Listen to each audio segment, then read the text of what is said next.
বহুদলীয় গণতন্ত্রের প্রবক্তা শহীদ জিয়ার ৪৫তম শাহাদাত বার্ষিকী আজ। দেশ গঠনের কাজে আত্মনিয়োগের আগেই হত্যার শিকার হন ক্ষণজন্মা এই পুরুষ। নেতাকর্মীদের নিয়ে বাবার কবরে তারেক রহমানের শ্রদ্ধা। স্বাধীনতার ঘোষকের আদর্শ অনুসরণ করে এগুচ্ছে বিএনপি, জানালেন সালাউদ্দিন আহমদ। দাম না পেয়ে রাস্তায় চামড়া ফেলে গেলেন ব্যবসায়ীরা। দুর্গন্ধে অতিষ্ঠ নগরবাসী, আজকের মধ্যে অপসারণ বলছে সিটি কর্পোরেশন। এবং ঈদের তৃতীয় দিনেও ঢাকা ছাড়ছে মানুষ। চাপ তুলনামূলক কম থাকায় স্বস্তি, আজও গুনতে হচ্ছে বাড়তি ভাড়া।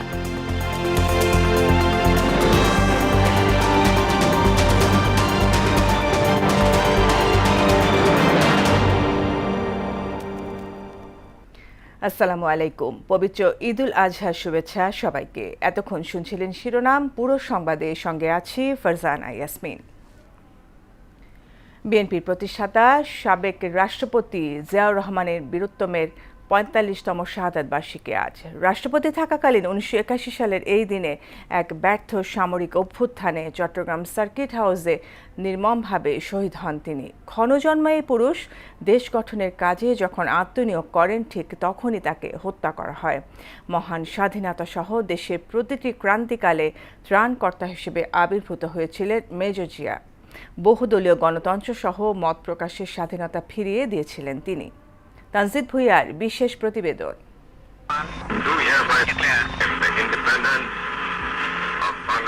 মেজর জিয়ার কণ্ঠ শুনে দিগ্ভ্রান্ত ও অনিশ্চয়তায় নিমজ্জিত বাঙালি ৭১-এর মুক্তিযুদ্ধে ঝাঁপিয়ে পড়েন মাতৃভূমিকে সুরক্ষায়। সেই থেকে শুরু ইতিহাসের নানা বাঁকে নানাভাবে দেশকে তিনি দিয়েই গেছেন, শুধু বিনিময়ে পেয়েছেন কোটি মানুষের অফুরন্ত ভালোবাসা। জিয়াউর রহমানের জন্ম ১৯৩৬ সালের ১৯ জানুয়ারি বগুড়া জেলার নসিপুর ইউনিয়নের বাগবাড়ি গ্রামের মণ্ডল বাড়িতে। বাবা মনসুর রহমান এবং মাতা জাহানারা খাতুন ওরফে রানী। ৫ ভাইয়ের মধ্যে দ্বিতীয় জিয়াউর রহমানের ডাকনাম ছিল কমল।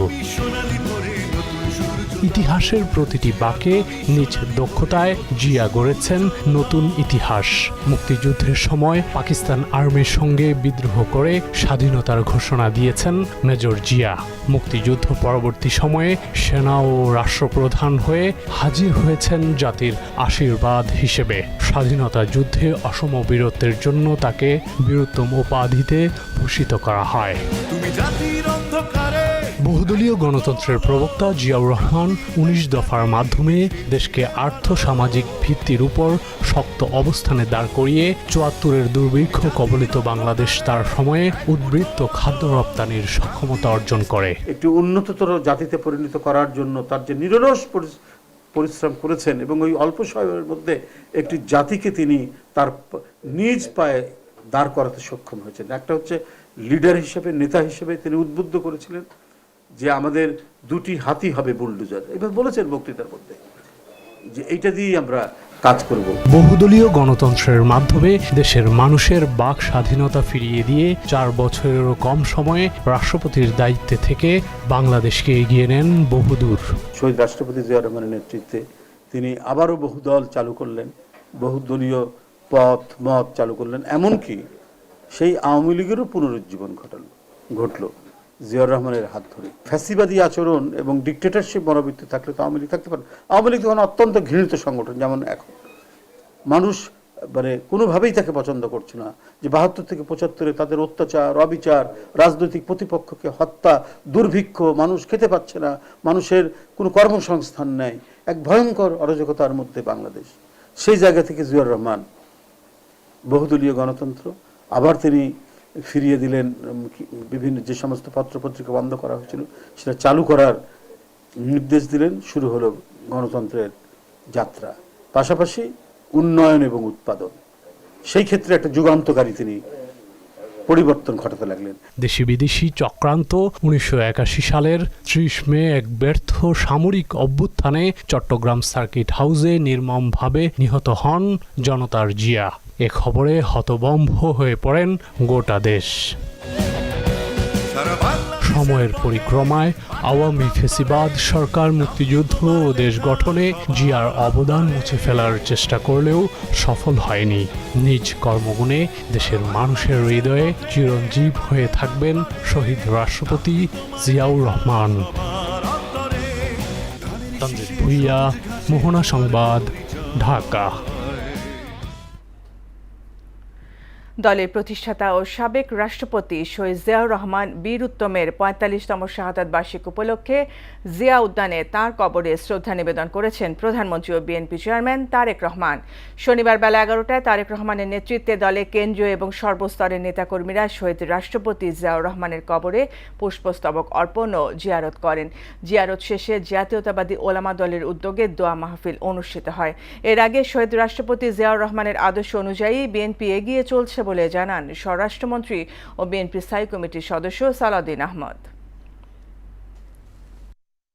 জাতীয় ঐক্যের প্রতীক হিসেবে শহীদ রাষ্ট্রপতি জিয়াউর রহমান এবং দেশনেত্রী বেগম খালেদা জিয়া যে নেতৃত্ব দিয়ে গেছেন জাতীয় ঐক্যের জন্য, আগামী দিনেও ইনশাআল্লাহ জনপ্রত্যাশা অনুযায়ী 2024-এর 5ই আগস্টের ছাত্রগণ অভ্যুত্থানের আকাঙ্ক্ষা অনুযায়ী, শহীদের প্রত্যাশা অনুযায়ী আমরা যাতে এই বাংলাদেশটা বিনির্মাণ করতে পারি, গণতন্ত্রের ভিত্তিকে আরো শক্তিশালী করতে পারি, সেই শক্তি আমরা এখান থেকে পাই।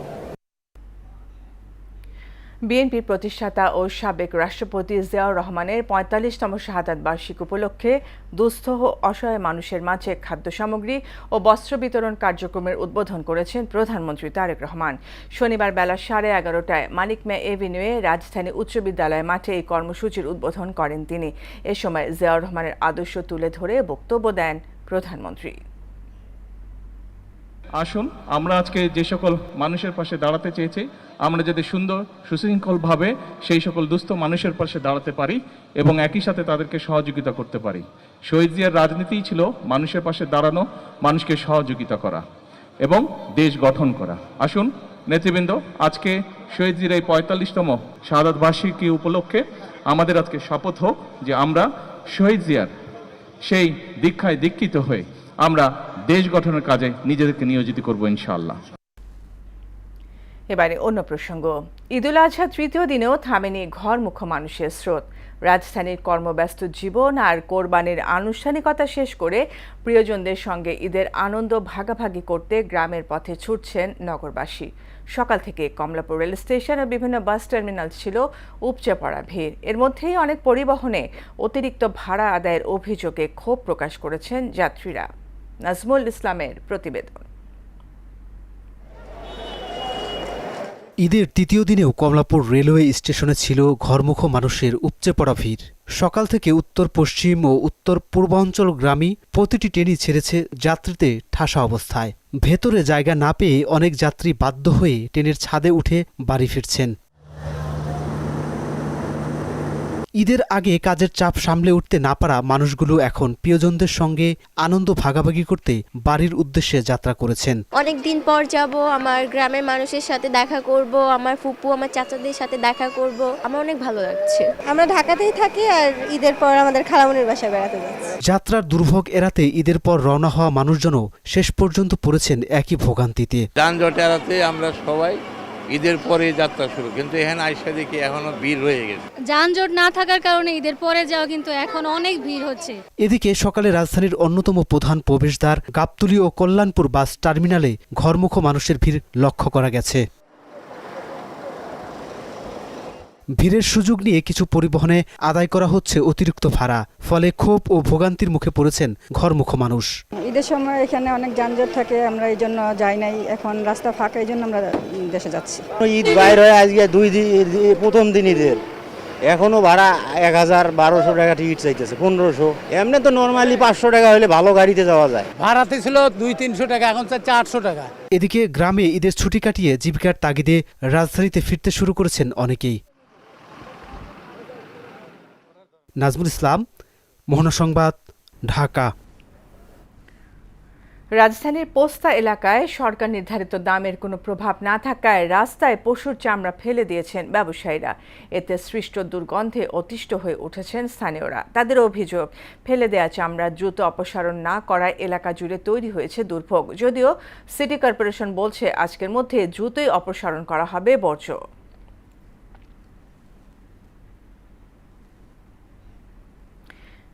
এদিকে পবিত্র ঈদ উল আজহায় পশু কোরবানির পর এখন পর্যন্ত সারা দেশ থেকে অন্তত 12 লাখ চামড়া সাভারের হেমায়তপুর ট্যানারিতে এসেছে। কাঁচা চামড়া কাটিং করে লবণ দিয়ে স্তূপ করে সাজিয়ে রাখা হচ্ছে। নির্দিষ্ট সময় পর চামড়ার এই স্তূপ ভেঙে ওয়েট ব্লুর জন্য ড্রামে দেওয়া হবে। এরপর কয়েক ধাপে নানা প্রক্রিয়ার মধ্য দিয়ে চামড়া প্রক্রিয়াজাত করা হবে। তবে ব্যবসায়ীরা বলছেন, লবণসহ অন্যান্য কেমিক্যালের দাম বেশি থাকায় প্রতি বছরই লোকসান গুনতে হচ্ছে। আর শুধু চায়না ছাড়া কোনো বায়ার না থাকায় এই শিল্প ধ্বংসের উপক্রম বলেও অভিযোগ তাদের।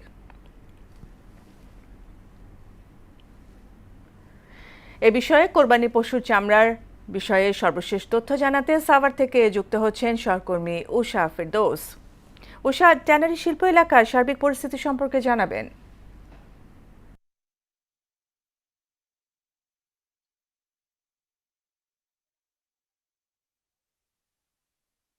এবং ব্যবসায়ীরা আমাদের জানিয়েছেন যে ঈদের দিন থেকে এই পর্যন্ত অন্তত 12 লাখ চামড়া এসেছে এবং তারা সেগুলো লবণ দিয়ে সংরক্ষণ করেছে। এবং আমি যদি আপনাকে দেখানোর চেষ্টা করি, এই যে চামড়াগুলো দেখছেন, এগুলো লবণ দিয়ে সংরক্ষণ করে রাখা হয়েছে আপাতত।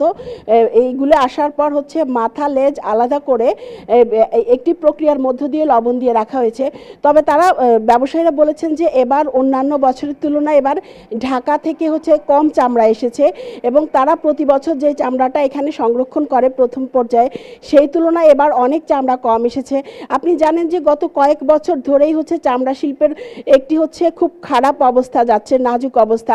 এই শিল্পের সাথে যারা জড়িত তারা মানবেতর জীবনযাপন করছে এবং এইখানে ব্যবসায়ীরা আমাদের জানিয়েছেন যে তাদের সরকার নির্ধারিত যে দামটি ধরে দিয়েছে সেই দামে তারা কিনতে পারছেন না, কারণ সরকার নির্ধারিত দামে কিনলে তাদেরকে সেই প্রত্যেকটি চামড়ায় অন্তত 200 থেকে 100-150 পর্যন্ত লোকসান গুনতে হচ্ছে। কারণ ট্যানারি মালিকরা তাদের কাছ থেকে যখন চামড়াটা কেনে তখন সেখানে অনেক ছাড় দিতে হয়, কারণ না হলে তারা কেনে না। এবং ট্যানারি মালিকরা তাদেরকে বাকি টাকা না দিয়েই চামড়া কেনে এবং পরবর্তীতে আশ্বাস দেয় যে কিছুদিন পর দেবে। তারপর এই টাকাটা শেষ পর্যন্ত, বছরের শেষ পর্যন্ত কিছু কিছু ক্ষেত্রে দেয় না, এমন অভিযোগ করেছেন। এবং তারা বলেছেন যে বাংলাদেশের রপ্তানির জন্য চামড়ার যে বাজার সেটি শুধুমাত্র চীন। তো এই চীনের ক্ষেত্রে তারা যেই দামে ধরে দেয় সেটাই তারা বাধ্য হয়ে বিক্রি করতে হয়। তো তারা বলছে যে শুধু চীন ছাড়া যদি ইউরোপের বাজার কিংবা অন্য কোনো দেশের বাজার যদি বাংলাদেশে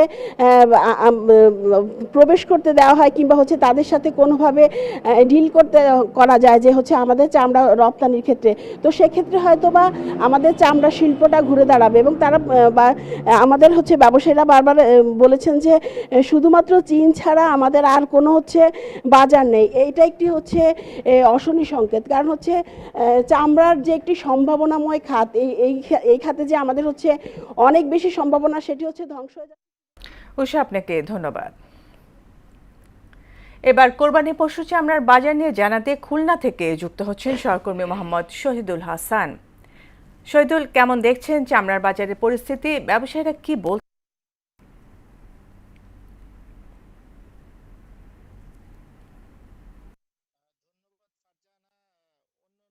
স্থানের মতো কিন্তু খুলনার চামড়ার বাজারে যে ব্যবসায়ীরা আছেন তারা কিন্তু হতাশ।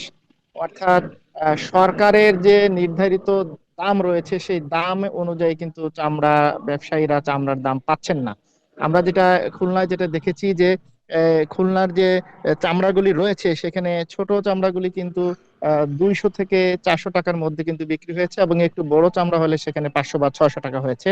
এবং আমরা ছাগলের চামড়ার যেটা বলি সেটার দাম কিন্তু একেবারেই নেই। ছাগলের চামড়া সর্বোচ্চ 50 টাকা কিন্তু বিক্রি হয়েছে।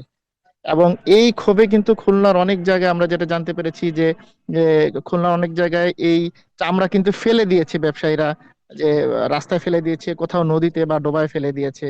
কারণ তারা ব্যবসায়ীরা যারা কিনছেন এই চামড়া, তারা বলছেন যে টানারি মালিকদের কাছ থেকে তারা যে দাম পাওয়ার কথা সেটা তারা পাচ্ছেন না। কারণ সেই যে টানারি মালিকরা তাদের টাকা বাকি রাখছে, এবং লবণ এবং কেমিক্যালের দাম বেশি হয়, কিন্তু তারা বেশি দাম পাচ্ছে না। এখন আমরা আমরা আরো যেটা ক্রেতাদের কাছে জানতে পেরেছি, ক্রেতারা বিশেষ করে যারা মৌসুমী ব্যবসায়ী আছে এবং যারা এই মাদ্রাসা এতিমখানার যারা সংগ্রহ করেছেন, বলেছেন যে তারা কিন্তু বলেছেন যে তারা যে নির্ধারিত দাম সরকারের, সেই দামে কিন্তু তারা দাম পাচ্ছেন না। কারণ এখানে যে ব্যবসায়ীরা রয়েছেন তারা এদেরকে সঠিকভাবে সেই দামটা দিচ্ছেন না। এবং যেটা দেখতে পাচ্ছি যে এখানে খুলনায় যে পরিমাণ চামড়া করার কথা, কিন্তু সে পরিমাণ চামড়া সংগ্রহ হচ্ছে না এবার। এবং এই ছিল সর্বশেষ চামড়া ব্যবসার পরিস্থিতি খুলনা থেকে। ফারজানা। শহীদুল, আপনাকে ধন্যবাদ। সারা দেশে গেল 24 ঘন্টায় হাম ও উপসর্গে 5 জনের মৃত্যু হয়েছে। ময়মনসিংহে সন্দেহজনক হামে 3.5 মাস ও 4 মাস বয়সী 2 জন, সিলেটে 2 জন এবং ফরিদপুরে 1 জন। এ নিয়ে সিলেট বিভাগে হাম ও হামের উপসর্গে মৃত্যু হয়েছে 60 জনের এবং ময়মনসিংহে হাম ও হামের উপসর্গে মৃত্যু হয়েছে 43 জনের। ময়মনসিংহ মেডিকেল কলেজ হাসপাতালে 17 মার্চ থেকে আজ পর্যন্ত ভর্তি হয়েছেন 1708 জন। এদিকে ফরিদপুরে বিভিন্ন হাসপাতালে হামের উপসর্গে ভর্তি রয়েছে 138 জন। ঈদের ছুটিতে পর্যটকদের ভিড়ে মুখরিত হয়ে উঠেছে পটুয়াখালীর কুয়াকাটা সমুদ্র সৈকত ও অক্সিজেনের ভান্ডার খ্যাত ময়মনসিংহের জয়নুল পার্ক। নানা বয়সী মানুষের মিলন মেলায় পরিণত হয়েছে বিনোদন কেন্দ্রগুলো। গৌতম চন্দ্র হালদার ও রুবায়েত বাপ্পির পাঠানো তথ্যচিত্রে জানাচ্ছেন মিশাল বিনতে আনোয়ার। সাগরকন্যা খ্যাত কুয়াকাটা বাংলাদেশের দক্ষিণের অপূর্ব সুন্দর এক সমুদ্র সৈকত। এখানে একই স্থানে দাঁড়িয়ে সূর্যোদয় ও সূর্যাস্ত দেখা যায়।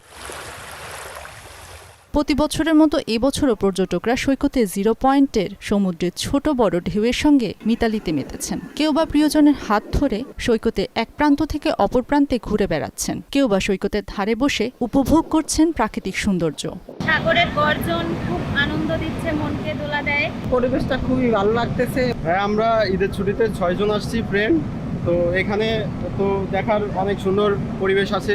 পবিত্র ঈদুল আজহার আনন্দে মেতেছে অক্সিজেনের ভান্ডার খ্যাত ময়মনসিংহের জয়নুল পার্ক। ফুচকা চটপটি খাওয়া, প্রিয়জনদের নিয়ে ঘোরাঘুরি, নৌকা ভ্রমণ, গ্রামীণ মেলায় কেনাকাটা সহ শিশুরা মেতেছে বিভিন্ন রাইডসের আনন্দে। এবারের ঈদে বৃষ্টি থাকার পরও ঈদ আনন্দে মেতেছে সবাই। বাবা মা, চাচা চাচি, বন্ধু বান্ধব ও প্রিয়জনদের মিলন মেলায় পরিণত হয়েছে জয়নুল পার্ক। বন্ধুদের সাথে ঘুরতে এসেছি, পার্কে এসেছি, খেয়েছি বাহিরে, তো সব মিলিয়ে খুবই ভালো কেটেছে। এখানে হচ্ছে যে মাটির জিনিসপত্র বিক্রি করতেছে। ধনী গরিবের ভেদাভেদ ভুলে ঈদ আনন্দ ছড়িয়ে পড়ুক সবখানে, এমনটাই প্রত্যাশা সকলের। মিশাল বিনতে আনোয়ার, মোহনা সংবাদ। বিনোদনের খবর জানাতে রংপুর থেকে যুক্ত হচ্ছেন সহকর্মী শফিউল করিম শফিক। শফিক, রংপুরে পর্যটকদের উপস্থিতি ও সার্বিক নিরাপত্তা ব্যবস্থা নিয়ে জানাবেন।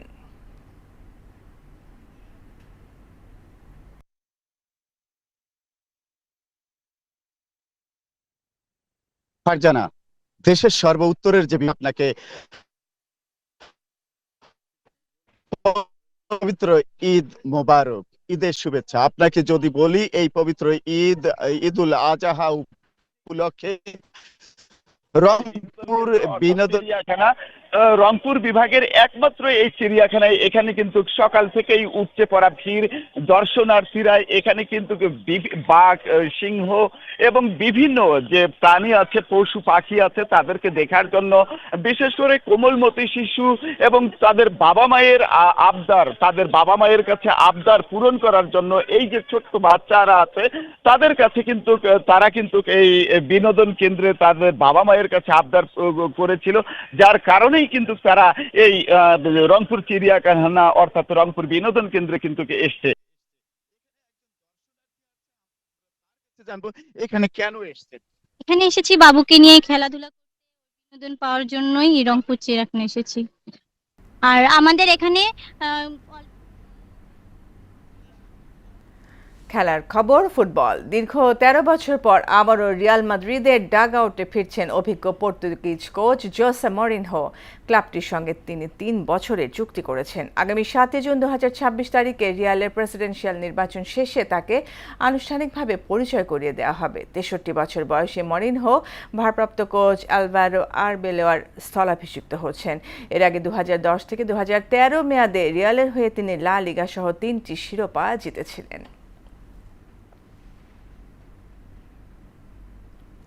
শেষ করব মোহনা সংবাদ, যাবার আগে শিরোনামগুলো আরও একবার।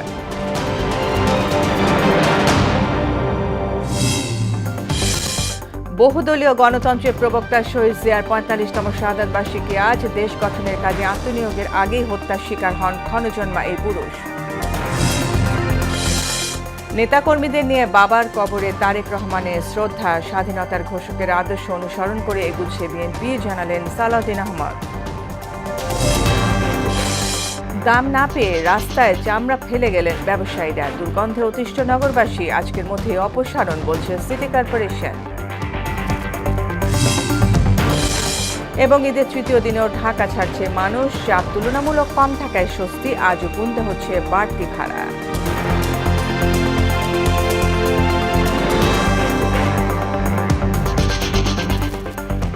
এই ছিল মোহনার সংবাদে। পরবর্তী সংবাদ বিকেল ৫:৩০। মোহনার সবশেষ খবর জানতে ভিজিট করুন www.mohana.tv। সংবাদ দেখতে পারেন ফেসবুক, ইউটিউবেও। এতক্ষণ সঙ্গে থাকার জন্য ধন্যবাদ সবাইকে।